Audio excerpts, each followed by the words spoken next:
오늘 이 시간은 간단한 부탁을 거절하는 세상이라는 제목으로 함께 말씀의 은혜를 나누고자 합니다. 어렸을 때에 집에 돌아오면서 처량하게 혼자 골목 어귀에서 눈물을 흘렸던 때가 있었습니다. 그날 사회 시간인가 전쟁에 대해서 조금 배웠는데 그 전쟁을 생각하면서 단촐한 우리 가정, 어머니도 또 누나와도 헤어질 수 있겠구나. 참 저 북한 공산당 나쁜 놈들 그러면서 집을 향해 걸어간 적이 있었습니다. 언젠가 옛 기억에 어떤 어른이 인구수가 너무 많기 때문에 사람 수를 조절하기 위해서라도 전쟁은 일어나야 된다. 그렇게 했던 말이 생각이 납니다. 그때는 어린 시절이라 말을 못했지만 지금은 그 어른에게 묻고 싶죠. 사람 수를 조절하기 위해서 당신이 죽어야 하고 당신의 아내가 죽어야만 한다면, 혹은 당신의 자녀와 당신의 손주와 당신의 부모가 먼저 죽어야 한다면, 이제 갓 태어난 아기가 죽는다 하여도 전쟁은 과연 인간의 개체수를 조절하기 위해 필요하다고 말할 수 있겠습니까? 그렇게 묻고 싶습니다. 어떠한 재해나 어떠한 전쟁으로 우리는 100명이 죽었다, 1000명이 죽었다 그렇게 소식을 접합니다마는 실은 100명이 죽은 것도 아니고 1000명이 죽은 것도 아닌 100개의 사건이 일어난 것이고 1000개의 사건이 일어난 것이다. 그런 말이 있습니다. 어떠한 사고나 어떠한 전쟁이나 재해에서 몇 명의 사람이 죽었다라고 하는 것은 단순히 집단적으로 죽었다 그런 것이 아니라 하나하나의 개별적 사건들이 일어난 것이고, 그것은 100개의 사건, 1000개의 사건들이 일어난 것이며, 그로 말미암아 그들과 연루되어 있는 수백의, 수천의, 수만 아니 수십만의 사람들에게는 인생을 한평생 살면서 끊임없는 고통을 안겨주게 되는 것이죠. 한 주의 삶도 살아내기 버거우셨을 우리 성도님들에게 주일에 이런 말씀 드리는 것이 안타깝지만, 구약 성경의 배경지인 이스라엘과 팔레스타인 가자 지구는 아시는 것처럼 지독한 전쟁의 포화 속에 놓여 있습니다. 무장단체 하마스의 테러와 또 납치로 인해 이스라엘은 보복 공격을 행하고 있고, 이로 인하여 수많은 사상자가 발생하고 있습니다. 12살의 노다단이라는 이스라엘 소녀가 있습니다. 이 소녀는 유명한 소설인 해리포터를 무척 좋아한 소녀이기도 하죠. 소녀의 생전 사진에는 해리포터 복장을 입고 마법 지팡이와 그리고 동화책을 들고 행복하게 웃고 있는 그러한 소녀의 모습이 담겨져 있습니다. 그러나 얼마 전에 12살 소녀 이 노다단은 무장단체 하마스에 납치되어 그의 할머니와 함께 숨진 채로 발견되고 말았습니다. 12살의 또 다른 소년, 팔레스타인 아우니 엘도스라고 하는 소년이 있습니다. 앞서 이스라엘 소녀가 해리포터처럼 되기를 원했다면 팔레스타인 소년 엘도스는 유명한 유튜버가 되기를 꿈꿔왔습니다. 소년이 생전에 유튜브에 올린 영상은 10개밖에 되지 않지만 한 동영상에서 이 소년은 앳된 얼굴로 거리에 마이크를 들고 이렇게 이야기를 했습니다. 저는 가자 지구에 사는 팔레스타인 엘도스고 12살입니다. 저의 꿈은요, 구독자 100만 명의 유튜버가 되는 것입니다. 그리고 잠시 쑥스러운 듯 멈칫거리고서는 아마 50만 명쯤은 될 수 있지 않을까요? 하고 환하게 웃었습니다. 그러나 안타깝게도 지난 10일 하마스에 대한 이스라엘의 보복 공격으로 인해서 가족 15명과 함께 이 아이 역시 숨진 채로 발견되었습니다.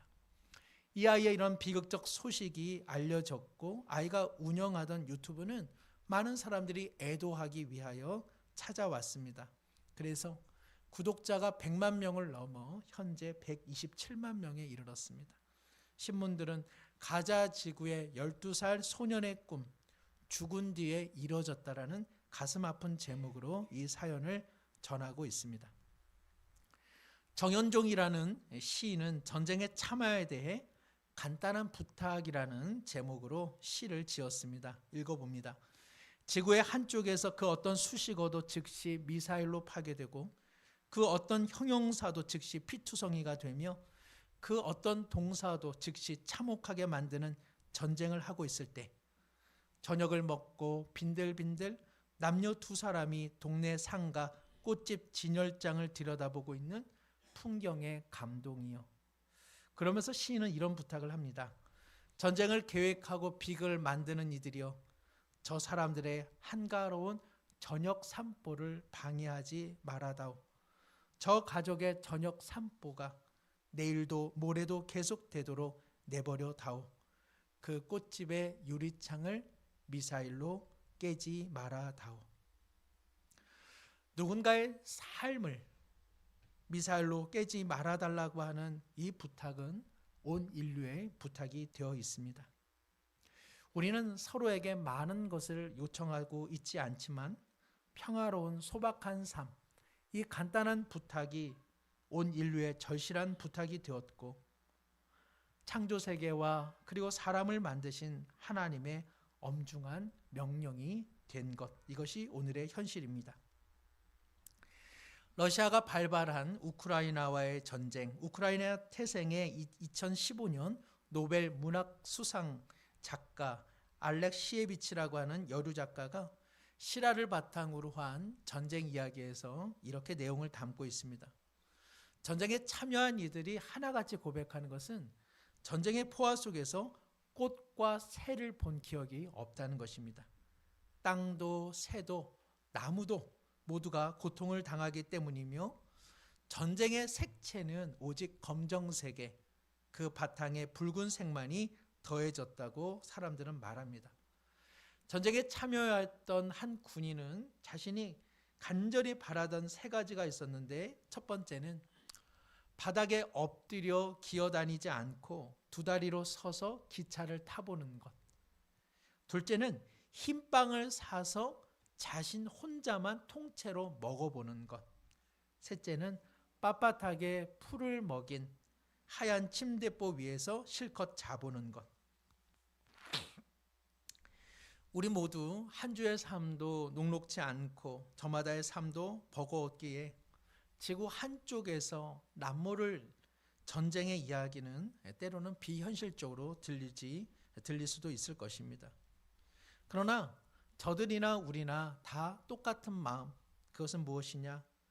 그렇게 유명하고 그렇게 원대한 꿈을 꾸지 않더라도 작은 욕심 그리고 작은 꿈들, 그저 그런 것들 하나 둘 이뤄가면서 평화로운 삶을 누리길 원하는 것, 이것들이 우리 모두의 바람이라 생각이 듭니다.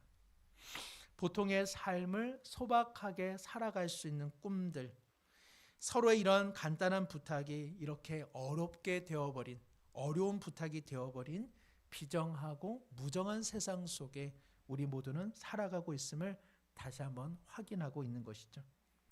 오늘 성경 본문의 이야기는 로마서 말씀을 잠시 벗어나서 다음 주 추수감사주의를 염두하여 말씀을 전하고자 합니다. 오늘 본문은 이스라엘이 남유다와 북이스라엘로 분열되어 북이스라엘을 사마리아에 수도를 두어 통치하고 있는 아합의 비행에 관한 이야기입니다. 아합 왕은 비록 북이스라엘은 남유다보다는 정통성에 있어서는 조금 부족했지만 그러나 하나님의 약속 위에 세워진 엄연한 주님의 나라였습니다. 그러기에 아합 왕은 북이스라엘의 왕으로서 하나님의 영광을 드러내야 함에도 불구하고 이방 여인인 시돈 여인을 아내로 삼아 이세벨과 함께 북이스라엘을 우상을 섬기는 온상지로 만들어버린 것이죠. 그러던 중 아합은 자신의 별궁이 위치한 이스르엘이라고 하는 한 마을에 잠시 머뭅니다. 앞서 아람과의 치열한 전쟁이 끝났기 때문에 그는 잠시 수도를 벗어나 한적한 곳에서 시간을 보낼 쯤 느닷없이 그는 나봇이라는 사람의 포도원에 그만 마음이 이끌리게 됩니다. 그리고 왕은 나봇에게 말합니다. 야, 네 포도밭 참 좋다. 내가 원하는 대로 돈을 줄 터이니까 그 포도원을 내게 좀 다오. 내게 팔라고 이야기를 하는 것이죠. 우리 성도님들께서는 포도를 좋아하시는지 모르겠습니다. 사과를 좋아하실 텐데 사과가 비싸죠. 저는 사과를 얼마 전에 먹어봤습니다. 요즘에 포도하면 그냥 이전 포도보다는 뭐 많이 드세요? 샤인머스켓 많이 드시죠?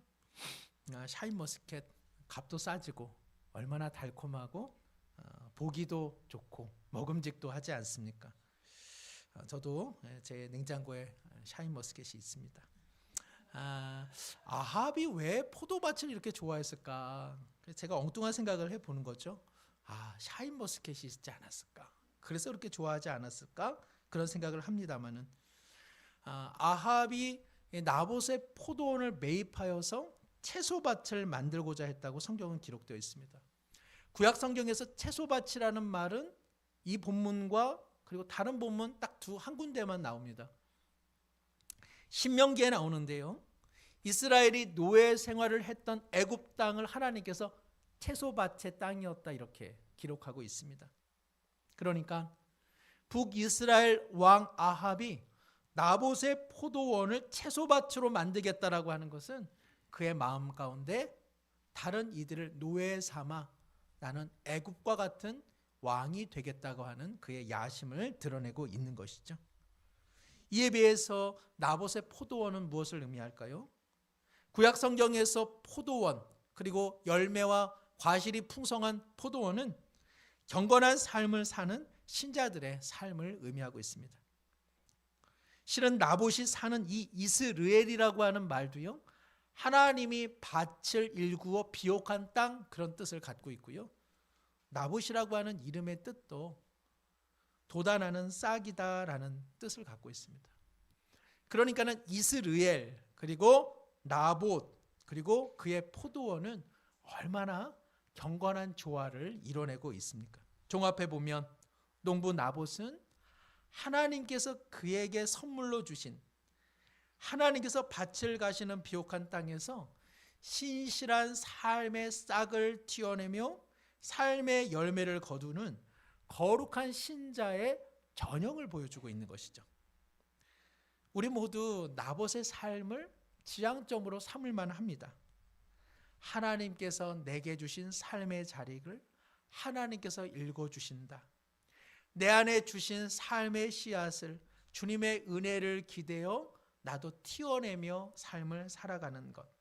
이 얼마나 단순하면서도 소박하면서도 경건한 신앙인의 전형적인 모습이라고 할 수 있겠습니까? 하나님께서 먹여주시고 입혀주시는 삶의 자리가 이곳이다. 하나님을 경외하며 주님 주신 인생의 싹을 틔어갈 때 그리 많은 소득은 아닐지라도 수고하며 흘린 땀의 정직한 결실을 누리고 얻은 기쁨을 가족과 이웃과 친구들과 성도들과 소박히 나누며 살아가는 삶. 이것이 모두가 지향하는 신자의 삶이 아니겠습니까? 우리가 사실 기도하는 많은 내용들은 이러한 부탁을 하나님께 아뢰는 것이며 하나님께서도 이러한 삶을 살라고 우리에게 부탁하고 계십니다. 어느 시인은 이렇게 노래했습니다.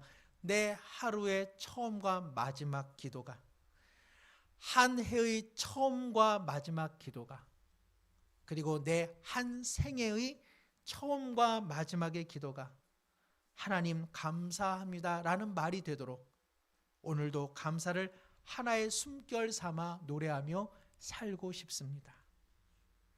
추수감사주의를 앞둔 우리의 모든 소망, 큰 것을 누리고 큰 것을 얻는 것을 통한 감사가 아니라 이미 코끝에 이미 손끝에 이미 우리의 삶 발끝에 와 있는 하나님의 은총을 발견하며 감사하는 것, 이것이 모두 우리의 소망인 줄로 믿습니다.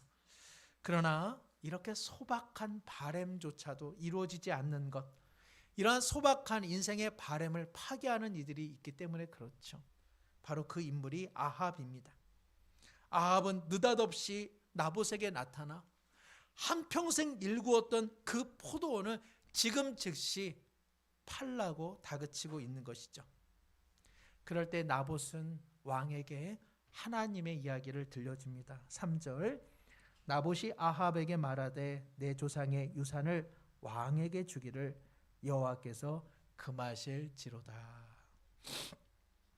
이스라엘 백성들에게 땅은 자신의 것이 아니라 하나님이 주신 약속과 선물의 땅입니다. 그 삶의 땅은 거기서 살아가야 할 무대인 것이지 그 무대 자체를 소유하는 것을 하나님은 원하지 않으셨던 것이죠. 그러나 아합은 백지수표를 들이밀면서 원하는 대로 줄 터이니 그 땅을 내게 달라고 이야기를 하고 있습니다. 왜 나봇이라 하여 마음이 흔들리지 않았겠습니까? 그러나 그는 말하기를 왕이시여 왕과 제가 살고 있는 이 땅은 약속의 땅이요 선물의 땅입니다. 사고 팔 수 있는 부동산이 아닌 것이죠. 하나님께서 주신 땅이기에 저는 이 땅에서 믿음으로 살아갈 뿐입니다. 권력으로 욕심으로 힘으로 사고 얻는 땅이 아니라는 것을 왕은 모르십니까? 라고 이야기하고 있습니다. 성도 여러분, 우리는 어떻습니까? 우리의 삶의 무대에 감사하며 만족해 하고 계시는지요? 하나님 앞에 내게 필요한 것은 더 큰 무대라고, 더 화려하고 더 웅장하고 그리고 더 많은 수의 무대를 가져야 한다고 하나님 앞에 외치고 있는 것은 아닙니까? 정작 우리에게 중요한 것은 화려하고 더 큰 무대가 아니라 혹은 다른 이의 시샘하게 되는 무대가 아니라 내 삶의 자리, 내 삶의 무대에서 어떻게 믿는 신자로서의 삶을 사느냐, 이것이야말로 우리 신앙의 중요한 과제가 아니겠습니까? 아합은 주어진 왕의 무대에서 신실한 왕으로 하나님의 대리자 역할을 감당해야 되는 이 임무를 잊어버린 채 자신의 무대를 온통 넓히는 데만 마음을 두었습니다. 그는 많은 것을 소유하였음에도 불구하고 그는 한 평의 농부의 땅까지도 자신의 것으로 삼으려고 하는 욕망의 사람이었습니다.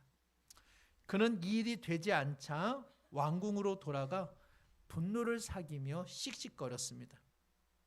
그는 돌아누워 밥을 먹지 않고 그리고 말을 하지 않았습니다. 마치 어린아이 같습니다. 이 모습에 왕비 이세벨이 이야기를 듣고 집값게 뭔데 왕이 달라고 하는데 주지를 않아? 그리하여 사례를 몰이하죠. 나봇이 하나님과 왕을 모독하였다는 거짓 증인을 세워서 처형하고 이제 임자가 없는 땅이 되었으니 이 땅은 왕의 것입니다 하고 왕에게 돌려주게 되는 것이죠. 나봇은 간단한 부탁을 했습니다. 왕이시여, 제가 사는 이곳은 이스라엘 하나님께서 경작하시는 은총의 땅입니다.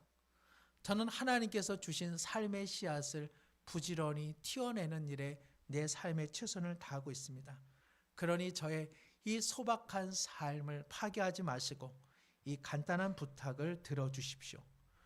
그러나 욕망에 사로잡힌 괴물 같은 아합과 이세벨은 소박한 부탁을 무참히 짓밟아 버렸습니다. 우리는 나봇의 이와 같은 죽음, 그리고 오늘날 이와 유사한 사건들을 통해서 아합과 이세벨 혹은 권력자들에 대해 분노하게 됩니다. 그러나 우리 마음 깊은 곳에 한 가지 질문은 무엇입니까? 왜 하나님께서는 나봇과 같은 경건함과 소박함으로 인생을 살아가는 이들을 결코 보호하지 않으셨는가 하는 생각을 갖게 되는 것이죠. 그래서 우리의 마음에는 나봇의 삶이 너무 허망해 보이고 그리고 어떠한 염려가 있습니까? 나봇처럼 살았다가는 제명에 못 살겠구나. 그런 두려움이 우리 가운데 다 내재되어 있습니다.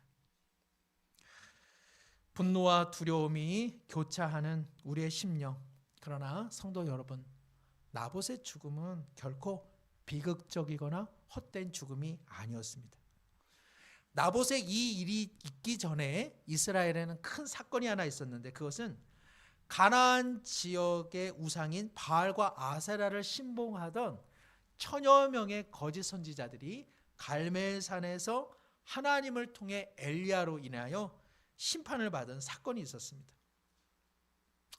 이러한 거짓 선지자 천여 명이 하나님의 땅인 북이스라엘에 활개를 치게 한 장본인은 누구냐? 그것은 사실은 아합과 이세벨이었습니다. 그런데 어찌된 연유인지 하나님께서는 아합과 이세벨을 그 심판의 자리에서 그들을 처형하지 않으셨습니다.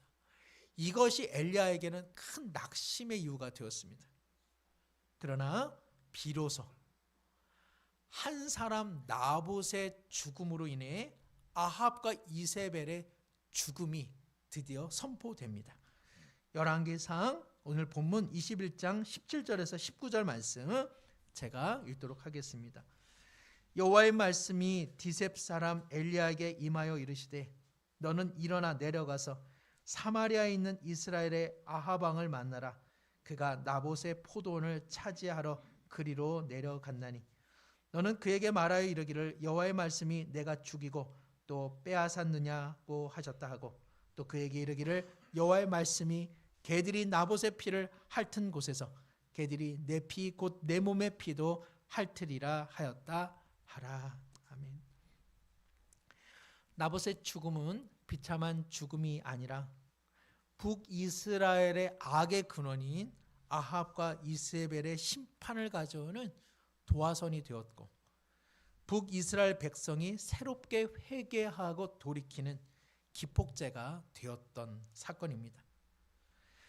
천여 명의 거짓 선지자들의 죽음은 실은 아무 일을 못 이뤄냈습니다. 그러나 한 사람 나봇의 의로운 죽음은 북이스라엘을 영적으로 새롭게 갱신하는 위대한 일을 만들어낸 것입니다. 물론 모든 사람의 죽음이 그렇지는 않습니다.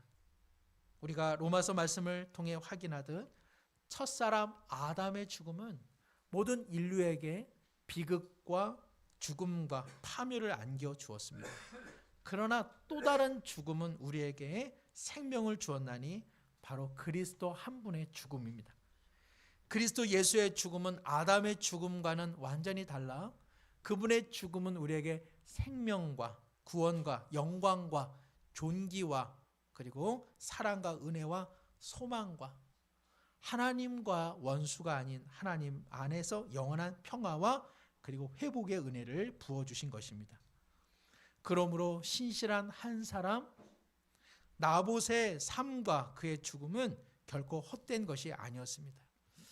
하나님께서는 앞서 사역에 지친 엘리야에게 이렇게 말씀하셨습니다. 엘리야야, 너만 있는 것이 아니다. 이 비정한 세계 속에서 바알에게 무릎 꿇지 않은 7,000명의 사람들이 아직 남겨져 있다라고 말씀하셨는데 바로 그 7,000명 중에 한 사람이 누구냐? 그것이 바로 나봇이었던 것이죠. 우리는 때때로 이 어두운 시대에 소박한 삶을 살고자 하는 이 간단한 부탁마저 외면당하고 거절당하는 이 무정하고 비정한 시대에 하나님을 온전히 섬기는 게 과연 가능할까? 이 세상에 무릎 꿇지 않고 믿음으로 사는 것 과연 가능할까? 이런 생각을 합니다마는 그러나 이 시대 속에서 하나님께 무릎을 꿇고 세상에 무릎 꿇지 않고 있는 경건한 신자들이 얼마든지 많이 있습니다. 나봇 역시 때때로는 마음이 흔들렸을 것입니다. 하나님의 뜻을 잠시 뒤로 하고 조상으로부터 받은 땅을 더 많은 값을 받아 이제는 좀 더 넉넉하게 살고자 하는 유혹이 왜 그에게 있지 않았겠습니까? 오늘 그와 같은 유혹에 흔들리는 우리를 향해 나봇은 이야기합니다. 그 유혹에 무릎 꿇지 말라고 우리에게 도전하고 있습니다. 자신의 결정이 세상의 시각으로 보자면 행복을 보장해 주는 것은 아닐지라도 하나님께서 일하시는 새로운 문을 여는 기회가 되었으며 또한 우리의 삶도 그러한 기회를 여는 하나님의 도구로 사용될 것이라고 말하고 있는 것입니다. 이것은 마땅히 하나님을 인생의 주인으로 모시는 신자라면 걸어가야 할 길이라고 말씀드립니다. 말씀을 정리합니다. 오늘 본문에 나봇의 포도원이 아름다웠다라고 하는 것은 나봇의 인생은 이미 하나님의 영원한 은총과 생명 안에 누리고 있음을 이야기하고 있는 것입니다. 우리는 이 사실을 모르기 때문에 나봇의 죽음에 대해 비극적인 마음을 갖고 있을런지는 몰라도 나봇 자신도 하나님도 그렇게 보지를 않습니다.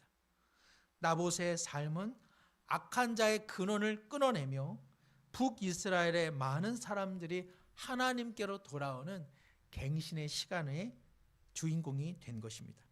성도 여러분, 깊어져가는 가을 그리고 쌀쌀한 일기의 겨울 초입 속에서 우리는 한 해를 감사로 마무리해야 되는 시점에 놓여져 있습니다.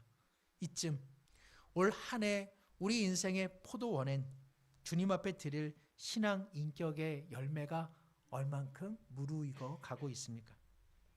혹 다른 이의 포도원에 관심을 두고 더 많은 것을 소유하려 하여 이곳저곳 기웃거리느라 정작 하나님께서 주신 내 인생의 포도원은 황무한 땅이 되어 있는 것은 아닙니까?